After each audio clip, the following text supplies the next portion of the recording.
السلام علیکم۔ Daily golf Urdu میں خوش آمدید۔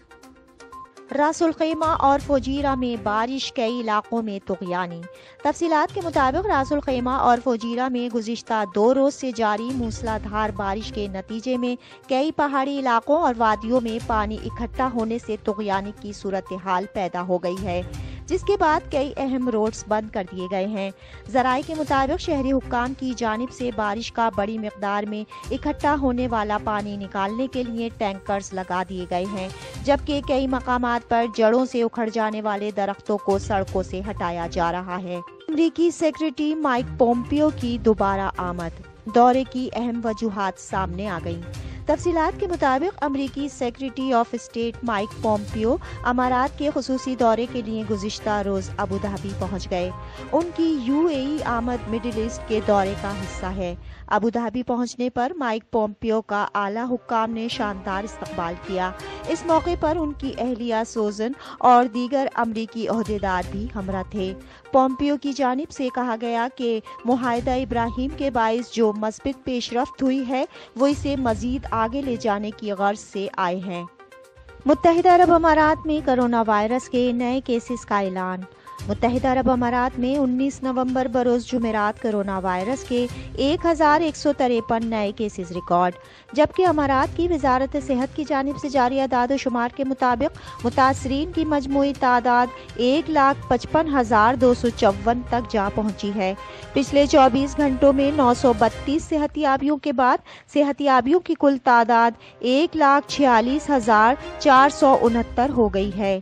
آج کرونا سے مزید 2 ہلاکتوں کے بعد ہلاکتوں کی کل تعداد 544 ہو گئی ہے۔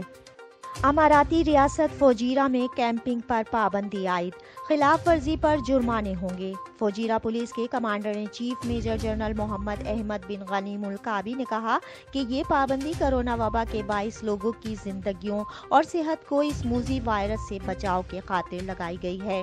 فوجیرہ میں موسم شاندار ہونے کے باعث لوگوں کی بڑی تعداد کیمپنگ کے لیے باہر آ رہی ہے، جو کیمپس لگا کر ان میں کئی گھنٹے قیام کر رہے ہیں۔ یہ صورتحال کرونا کے پھیلاؤ کا باعث بن سکتی ہے۔